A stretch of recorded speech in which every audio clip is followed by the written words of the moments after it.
Looks like we got him calling in. God damn it. This fucking mouse. Why is my mouse not working? There we go. There we go. We have the disco. Well. We have the disco on video. How you doing? You're the first video call of the day. Am I really? This is I a good. called you. Well, you gave me a cell number to call. I called you twice. You didn't pick up. Well, the cell phone idea did not work. It's when I patch it into the mixer, it's a loud ass humming noise that I thought only I was hearing, but the fans said they were hearing it too. Where are you driving, Disco? Is that safe? Can you do that?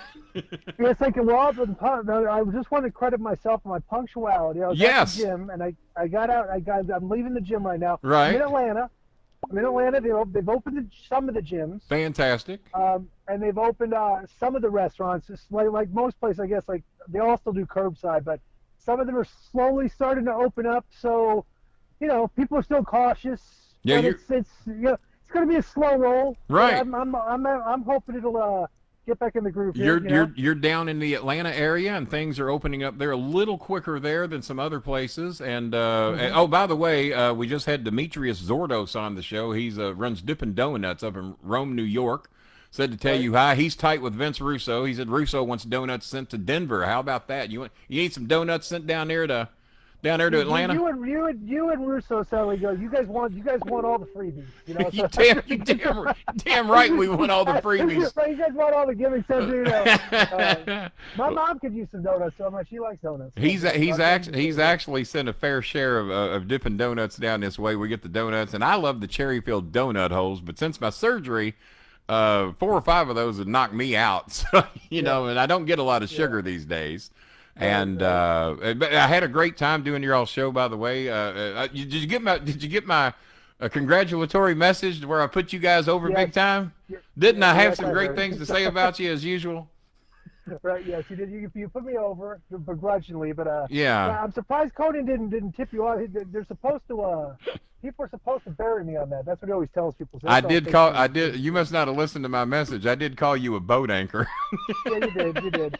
So. I went light on you with the boat anchor remark. Right. As a matter of fact, I said congratulations on 200 shows, but how in the hell have you done 200 shows with that boat anchor Disco Inferno? So yeah, right. I just took a mile. I didn't go as hard on you as Jericho did. No, yeah, Chris Jericho, man, it seemed like there's some heat there. What's going on with you and Jericho? Unbelievable. The nerve of the guy. Well, he's written what 3 or 4 books. He's written a few. I've only written 1. He's way ahead of me. Well, he did 2 of the book, so it's all in print. And all. I think he still owes me an apology for that. He called me a dweeb in one of them. And he said I worked at and he implied that I worked at a soup kitchen in Vegas. He did imply that, didn't he? He did imply that. Yeah, he did. Yeah, that's kind of malicious on my opinion. I mean, no offense to the soup kitchen workers. I mean, right now, if you got a job, you're doing something. But I thought maybe if you work in a soup kitchen, you're working in a soup kitchen these days. I thought maybe Jericho had some information and some inside stuff the rest of us didn't know when he revealed the soup kitchen thing. I didn't know. You're wearing gloves and a mask, I hope, when you're scooping that soup, right? Yeah, for sure. I hope so. Right. Yeah. Now I got Anthony Scaramucci on here at 6:00 tonight, right? Yeah, I'm gonna try and watch that. Yeah. I hope so. We got to get a way for him to call in other than my cell phone, like the issues you ran into. That guy's such a worker. He had the Trump people in his pocket. He did. You guys in his pocket. He did. Yeah. He had both. He had both of us. As a matter of fact, a lot of my fans watch so little news. They said, "You got Scaramucci on, that damn Trump supporter?" I said, "Hey, no, he's on our side now." Well, I saw yours. You know what? Yeah, go ahead. Here's the thing. I was talking about this the other day about Trump. All right. Is that I'm surprised that the people in the wrestling business don't understand, just don't really get what he's doing. Mm-hmm. Because here, what the guy has done is because he worked for Vince, and if you see the persona that he's using as the president of the United States, is that he's a great worker, and that he's created in his fan base the suspension of disbelief. That he can literally go out there and lie. Well, they believe. You can see it. I'll grant you that. But I'm telling you, it's effective.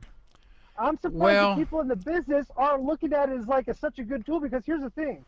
He can lie, he can do all this stuff. At least he admitted he that. Never apologizes. Never. Because I think if he does apologize, he's in weak. his mind, that's breaking kayfabe. He's weak if he apologizes. I think if he ever breaks kayfabe, yeah, that's when he'll lose his base. I certainly broke kayfabe. Did you hear about the debacle I had last night when I tried to have some fun posting some pictures of my dog stuck in a fence? No, what happened? Oh God! Did people come after you or something? Well, yeah, they were called. They were called. Fox 41 was. Serious? I'm dead serious. It's not a joke. Fox 41 was called, and it was a. Because your dog is stuck in a fence. Well, we kind of amped it up a little bit. We photoshopped pictures of 2 fire trucks and an ambulance here. I had called 911 and said my baby's head stuck in a fence, so they sent a meat wagon and 2 fire trucks.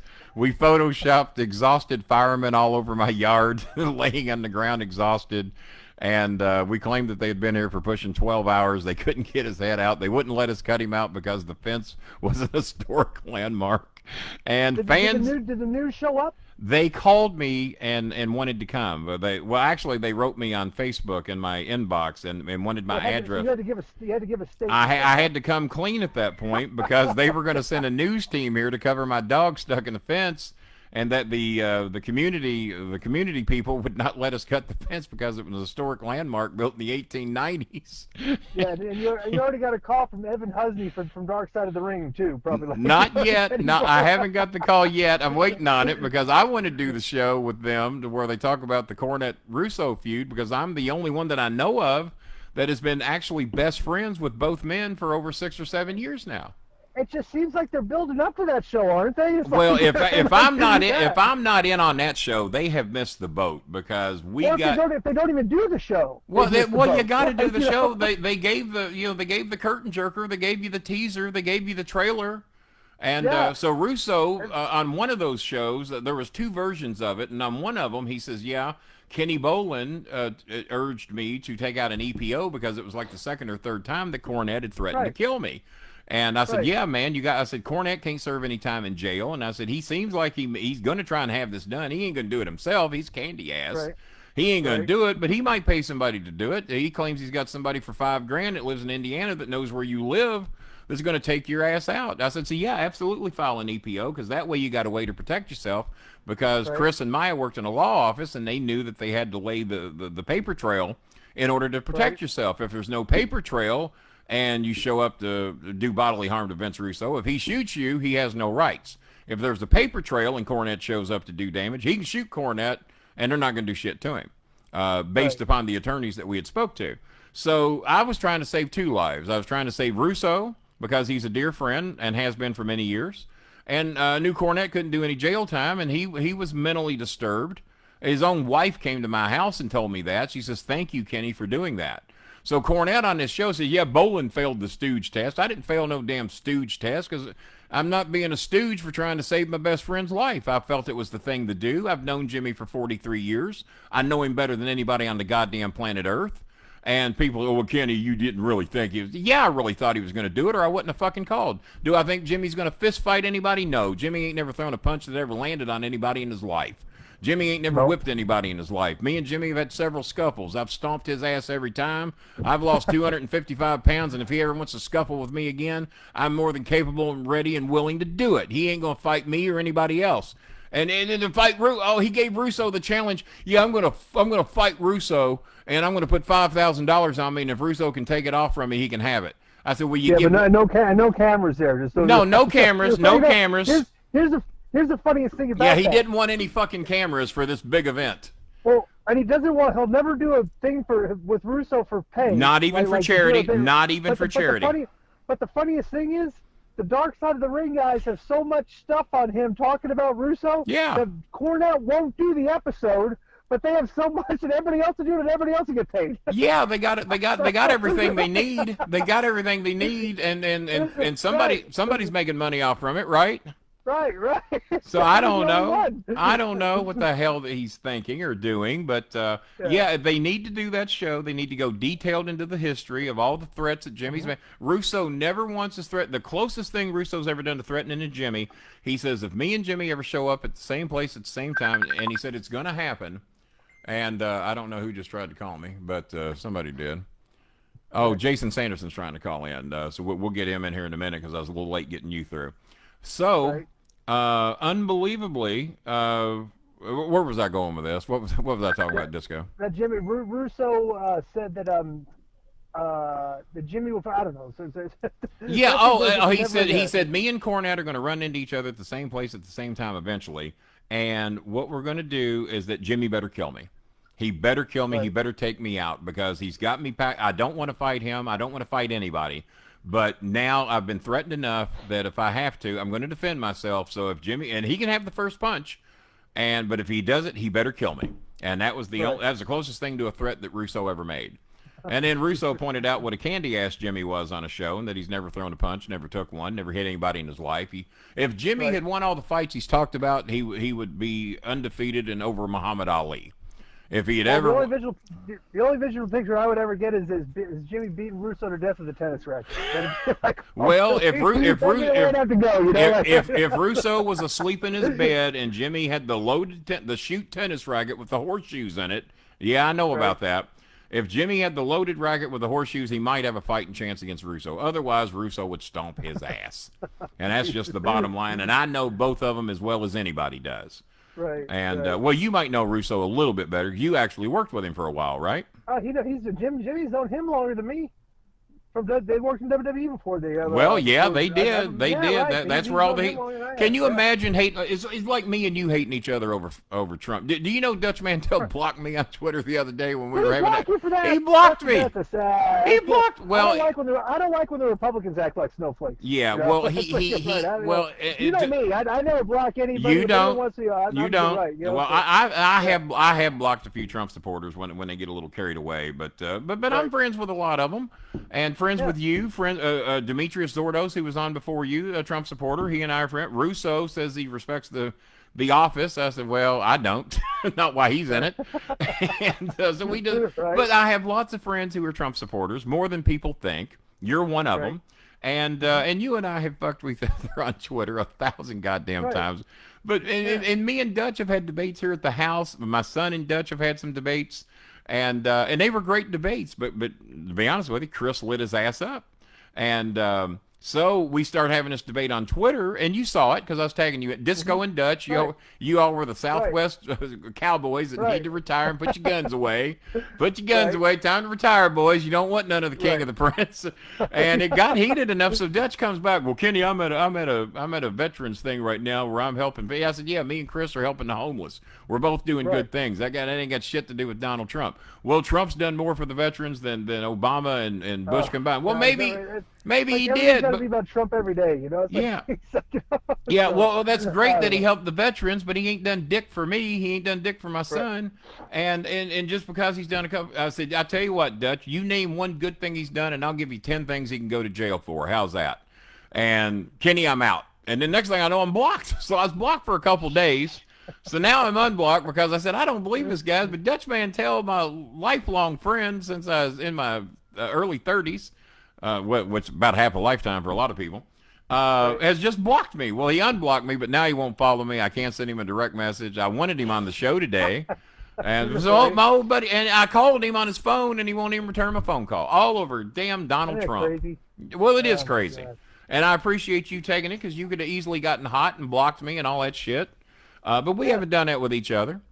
Well, that's the thing. I would, financially, I would rather have Trump be president for me because I think he's good. I don't know. I'd like a member. It's like I tell my friends, I wouldn't mind Biden as president because I think we'd all be getting along more. We would get along more. Because Trump is, when Trump tweets, that's a trigger for everybody to start arguing. For everybody to fuck with each other. Exactly. But I was fine with Obama. But he said, and Chris is about to come in. We're going to get Chris throw on some headphones and give you a little bit of time before Ben Hameen comes in. Wolfie Sanderson, if you're watching, I got to reschedule you because we didn't get you in at the 3 o'clock hour. So we are going to reschedule you. Hopefully you can come in and do the show with us a little bit later. Ben Hameen scheduled at 4 o'clock. So Disco, you and I will go till 4. It looks like, if that's cool with you. You got 12 more minutes. Yeah, I got 12 more minutes. And Jason is still calling. You know what? We're gonna get your kid in there. I like handicap matches. So do you have a key, I always Chris? like to say, because regardless of who wins the arguments, I always like to tell everybody that it was a handicap the other way. Give me a second. My son doesn't have a damn key. Let me get up and let him in. Give me 1 second. All right. No, give me a second. No. Matter of fact, Mike was ordering your food as you all walked out the damn door.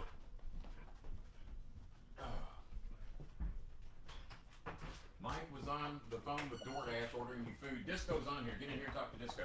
Oh, well. All right. Where's your food? Text Wolfie Sanderson and hello, Disco. What's up, Chris? Hey, how are things going in Atlanta? Pretty good. I was telling your dad we about maybe almost 2 weeks ago, like a week and a half, the gym's opened up here, and there's one around the corner from my house, which is a good one. He's on camera, so Chris. If we can bring Messenger back up, I've done something. I've basically been able to go to the gym, and the restaurants are gradually opening up here. I had a chance to go go eat at a couple places. There you go. So you're actually getting to live a little bit of life out there then.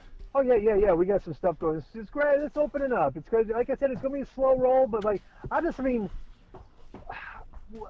some point, we got to start. Because to me, the biggest rib here is we look like the Chinese now. Everybody's walking around with masks on and everything, and that was the only big thing. Like, when you look at the China, it's like, oh God, there's so much pollution over there. Everybody's wearing masks, and the air is dirty, and now they got us wearing masks. Yeah.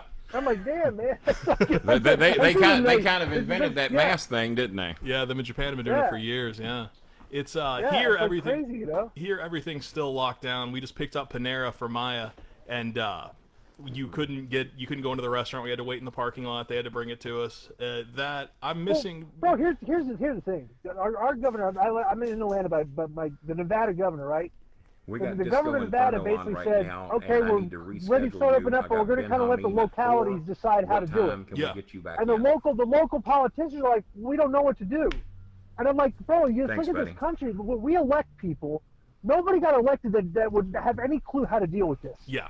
And it's like, what we do is like, nobody really knows what to do. Yeah. It's like, what is a mayor the mayor of Marietta, Georgia knows how to open up a community for a pandemic? Yeah. This is like something like, nobody knows what to do. So I used to live in Marietta. They probably don't know how to do that. No, there's no clue. So they just, there's no experience that was going to prepare America for this. We haven't done anything like this in 100 years. So it's been very much, I know Indiana's reopening a lot of things right now. And the concern is that Indiana's going to bring it back to Kentucky, and I plan on going to Indiana tomorrow to go to a mall just because I'm so. But here's what's going to happen. This is what I do, right? Everybody eventually is going to go out and spend a regular day. Yeah. And another regular day, and the way this thing happens, this isn't like the War of the Worlds where the tripod comes up out of the earth and lasers everybody and wipes everybody out. It's like everybody goes and has a regular day, and the next thing you know is like, oh hey, so and so called into work sick.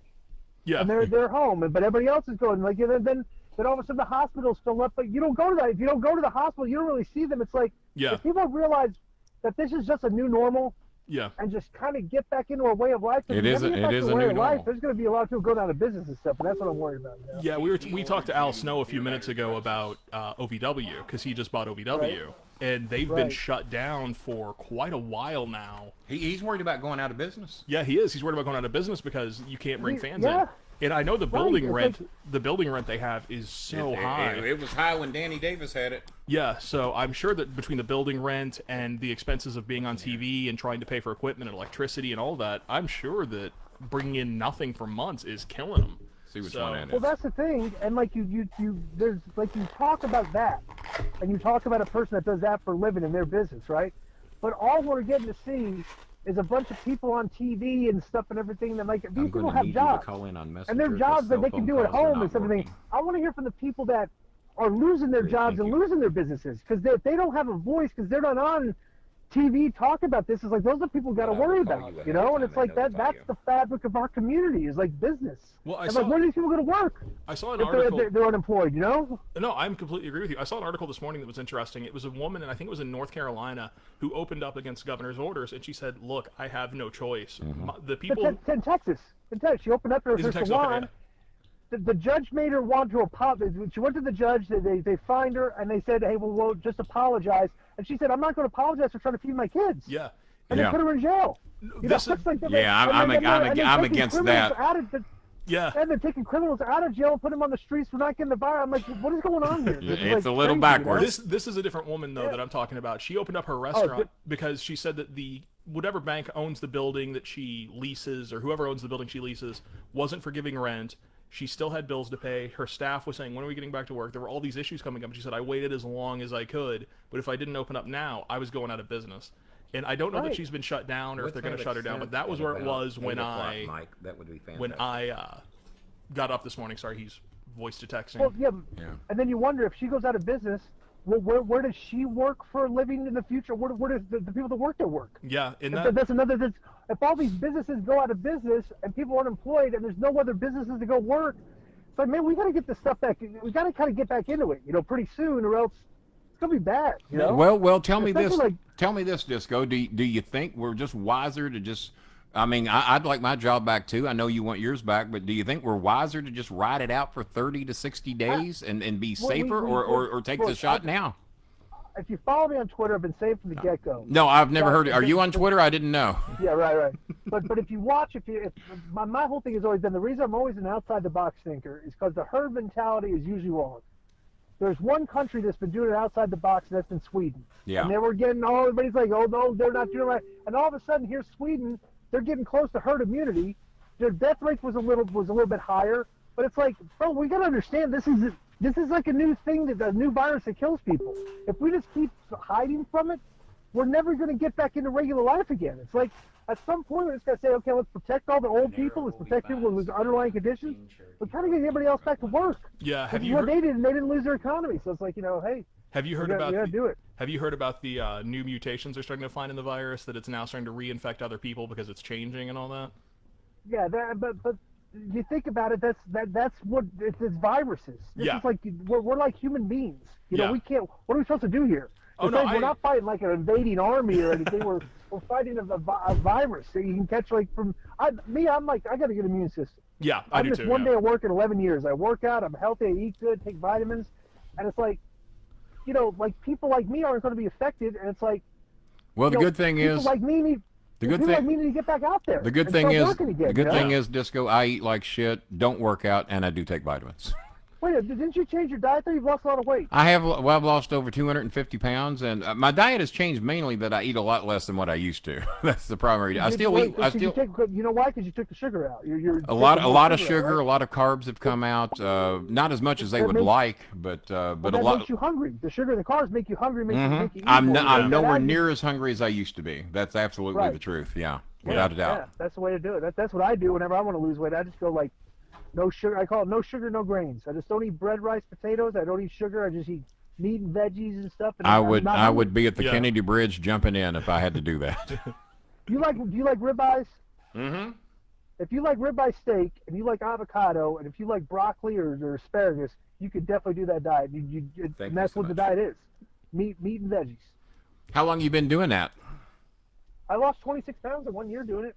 And I lose so much weight, I sort of included a cheat day every 4 days. Well, that's no big deal. I lost 255 pounds in 13 months. Right. Then again, you didn't weigh 569 pounds either, did you? No. Did you ever weigh that much, Disco? Did you ever wrestle with 569? I did. 233 was the most I ever got on the scale out of my career. Well, god dang. Right now I'm 202. 202, my God. I never would have dreamed you'd have been a 202 guy. Yeah, right. Yeah, I'm literally. I watched WWE. They have the cruiserweights. Yeah. And those guys look like midgets to me. Yeah. Right. And I'm like, wow, I'm 202. You're ready for another run. Me nor Chris have seen 202 in a while. I graduated high school in '79 at 212. And really? when Chris was born in '87, I weighed 275. So I'm hovering around the 330s now, and I'm looking to get back. 290 would be great. I'd just love to see the twos again. But my ultimate goal is to get to 275, what I weighed when he was born. Because I felt great then. And now my knees are never going to come back. They've already told me that's not going to happen. How old are you? 60. I'm 60 years old. You're 60? Wow, you look good for 60. I know. You look good for 60. Thank you. I know. I got a mirror. The Prince at 33. I look what, about 5 years older than the Prince? You think about 5? He don't like it when I do that. I don't. Right? look at Disco. Looks like he's about 38 years. How old are you, Disco? Disco's holding up. I'm 52. Are you 52? You could pass for a guy in his late 30s, early 40s. I try cocoa butter, brother. That's the thing. Been put cocoa butter on my face for 10 years. Every day. It looked more like you've been rubbing Cocoa Beware on your face before. No, I put cocoa butter on my face. I was pretty as a girl. Did you ever rub Cocoa Beware on your face, or did you just get Frankie? I just got Frankie. Frankie. I wonder if did the Birdman ever work heel?